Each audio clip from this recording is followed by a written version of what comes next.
Okay? Whatever she wrote in these journals are her interpretation of the events that happened.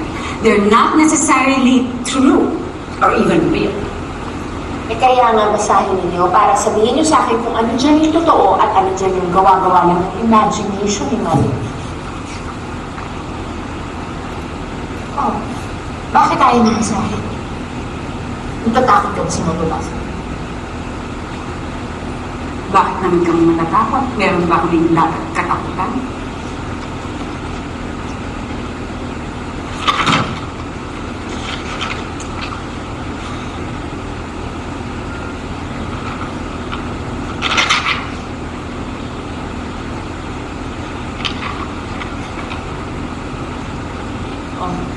What have you got to say?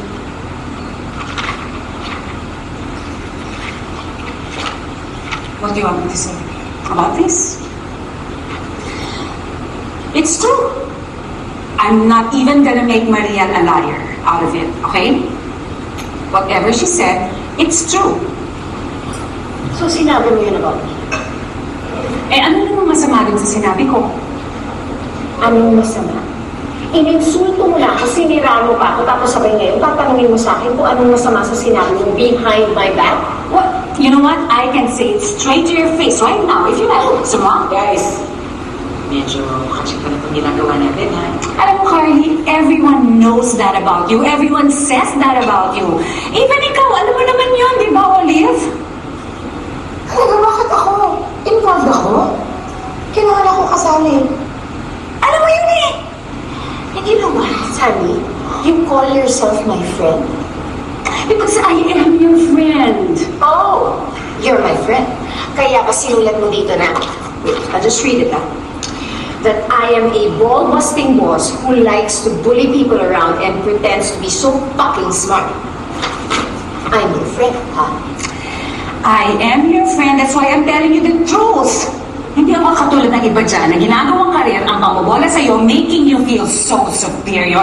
Because the truth is, you are a ball-busting bitch who likes to bully people, and you must admit, Carly, that you always want people to think that you are so fucking smart. Eh bakit? Ano tingin mo sa sarili mo? Galing-galing mo? Ganun ba? Huh? I never said anything like that. Oh, you should read what Mariel said about you in her diary. Lahat ng pagka-insecure mo, lahat ng kayabangan mo. Carly, tama na. Eh, Carly, yung pagka-self-centered mo, that all you like to do is talk about yourself, tsaka yung mga kayamanan mo, lahat ng doon. And how did you get that? Nagpakasal ka naman sa matandang lolong yun, eh. Para ano? Para may pagyabang sa amin yung mga erbas ng Louis bags mo. Alam ko na yan. Kaya hindi na ako nagugulat at hindi rin naman ako nagagalit. But kasi nga, because you know it's true. That's Mariel's opinion. And you know what? She's dead. Yeah. You know what? It's our opinion too, and we are very much alike. Okay? Okay? Yun lang ang sasabihin mo, okay? Carly, you know what? Honestly, I don't give a flying fuck about your opinion of me because you know what? I am rich. And I don't have to be a ball-busting boss, bullying people just to get what I want because I can afford it. Ay, tangina nyo! Dalawa, talaga, nakakabaliw kayo. Shit, nakakaloka kayong dalawa? Ayoko na, uuwi na ako. Ayan, yan diary ni Maria, putang na loob. Ipahinga mo na. Alam mo, bago ka mag-preach tungkol sa pagiging isang mabuting kaibigan, bakit hindi mo binabasahin ito? Ano na naman yan? Just read it. Ayoko. Read it. No! Kung ayaw mo basahin, I'll just read it aloud so that everybody here can know about it.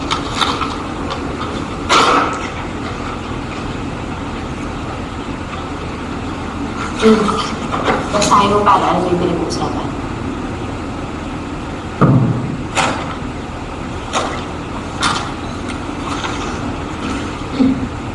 At first, I was laughing at what Sandra said about Olive. Pero nung inisip ko mabuti, akala ko ano una joke. Aba, oo nga, sabi ni Sandra, bakit ang pakakasalan ni Olive yung ganong klaseng lalaki? Kaya nagpabuntis si Olive kay Ferdy kasi nga desperada. Para makasiguro na may magpapakasal sa kanya. Oh, sige, fine. Swerte siya kay Ferdy dahil nga in fairness, may itsura, Pero ano, mapapakain ka ba ng kagwapuhan? The guy's a loser. Mabait naman yung lalaki ko naman. Uy, pasensya, medyo late na yata kami. Anyway, Carly, Mariel, Sandy, meet Ferdy, my special friend. Hi there. Eh, paano mo naman nakilala yung friend mo? Ay, nako, long story. Eh, sige na, kwento mo na sa amin. Kakilala kami sa chatroom. Chatroom, so ibig sabihin like internet? Oo, sa Yahoo. Hindi naman namin alam na nag-i-internet ka pala, Olive. Apparently, girls, marami tayong hindi alam tungkol sa kaibigan natin si Olive. Naku, minsan lang naman ako nag-chat-chat. Papaantok lang, di ba, friends? Tama. Eh, ilang taon ka na, Ferds? 21. 21? Pero magta-22 na ako sa November. Ang matanda na. No, but he's really mature for his age. Like, Ferds. Oo naman, mature na ako, no? Really? Ano naman ang work mo, Ferds? He's an actor. Artista. Palabas na ba sa TV and patalent sa commercials? Artista nga. Artista. Up and coming. Up and coming naman pala. Oo.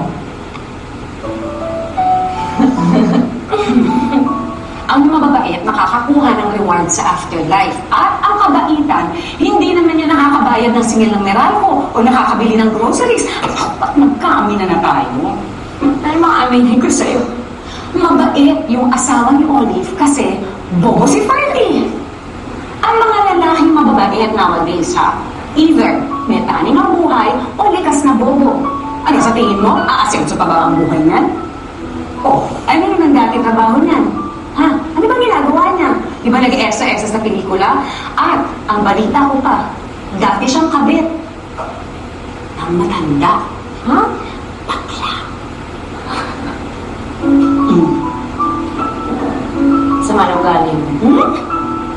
Totoo lang. Tinawag mo ng bobo yung asawa ko, sasabihin mo pa kabit siya ng bakla? Hindi mo pa nga gaano kakilala yung asawa ko, sasabihan mo ng bobo?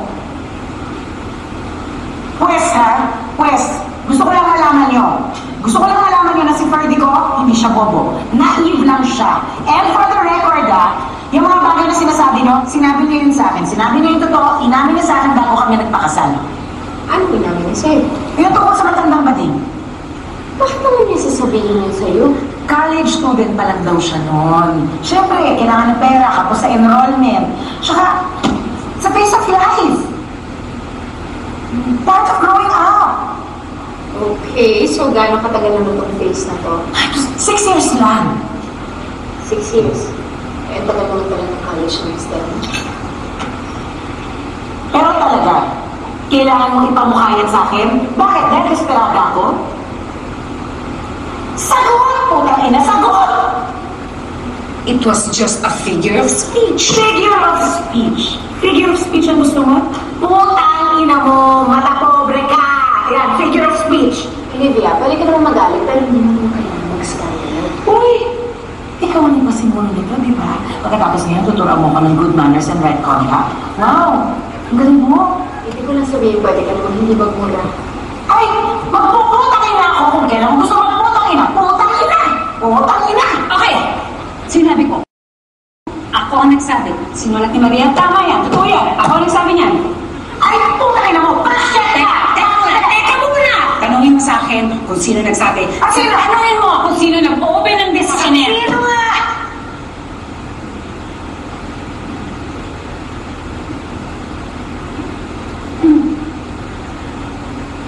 Baksak ka talaga! Teka, I didn't say anything about that. Of course you did, Carly. You did. Ay! Putang ina mo! Putang ina mo! Putang ina yung dalawa! Baksak! Baksak! Baksak! Nagpabuntis siya sa lalaki niyo. Iniwan ng kotse si Ferdy. Bakit siya nagpabuntis doon? Kasi nga, desperado kaya nagpabuntis. Desperado. Like, Sandy, kaibigan natin si Olivia, but we all know that she's, she doesn't have much up here. Sige nga. Tikman mong i-deny na sinabi mo yon when you found out that Olive was pregnant with Ferdy's child. Deny mo, sige ah. Napaka-ipokrita mo naman talaga eh. Pupunta-punta ka pa sa bahay ko para siraan si Sandra. Pumunta yan sa bahay ko. May payak-yak pa yan. Kasi nga, nabasa mo yung sinabi mo kay Mariel. At tanga naman ako nga nag-arrange ng meeting na to para magkaayusan. Alam mo, dinefend mo pa nga itong babae to, di ba? Kaya nga, gusto kong basahin itong mga entries na to as soon as I read it. Kasi gusto kong malaman mo kung anong klaseng babae itong kaharap mo. Olive, sit down. Now. Hindi na! Tama na! Ayoko na! Wala namang nangyayari dito eh. At kayo, wala naman kayong pinagkaiba eh. Pareho kayong traidor. And you know what? You both do not deserve my friendship. Olive? Hindi. Olive, ka na lang! Olive! Sandali lang! Ano ba? Alam mo ikaw babae ka, wala ka talaga utang na loob. Pag yung lolo mong asawang pinakasalan ng bababae ng harap-harapan, kanina ka ba pupunta? Sino ba ang nakikinig sa kaletsya ng umalat mo sa buhay?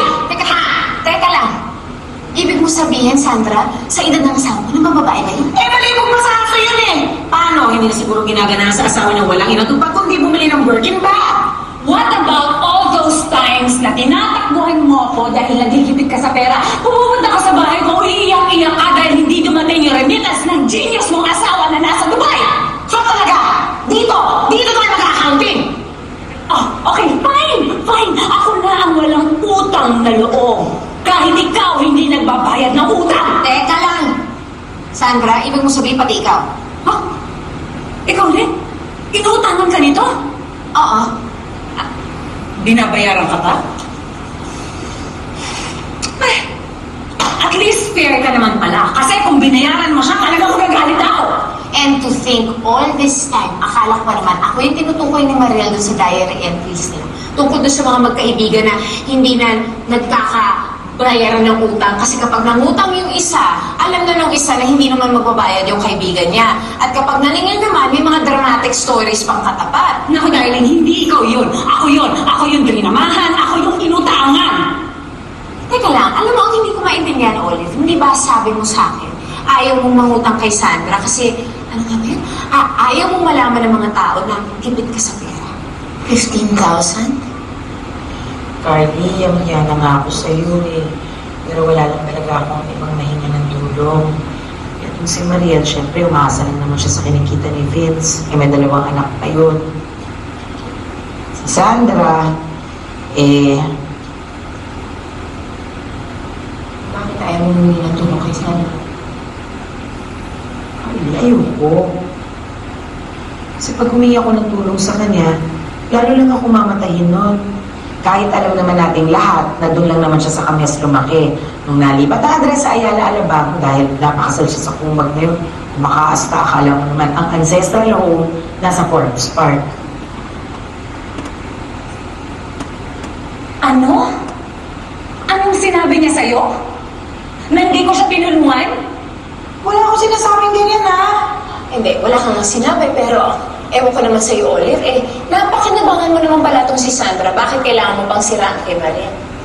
Kaya ako minsan pag may narinig ako, pasok sa kabilang tenga, labas sa kabila. Lalo na pagka may sinasabi si Olivia tungkol kay Sandra. Wala akong ginagawang ganyan. Olivia! Palitan ka ng mukha mo.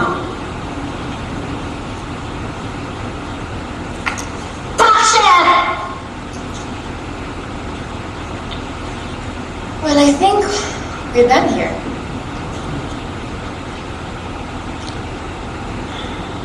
Ano, Sandra? May sasabihin ka pa ba?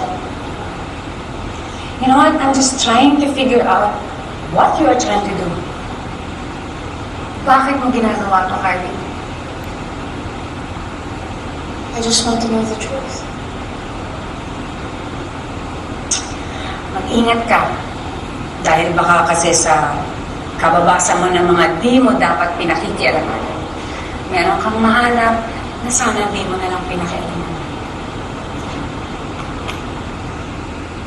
Carly, na-imagine mo ba mga 15 years from now? 15 years? 2011? Oo. By that time, 31 na ako. May asawa ka na? Siguro. Sana. Dapat. Ako siguro wala pa. Ayoko pa eh. Talaga? Ayaw mo mag-asawa?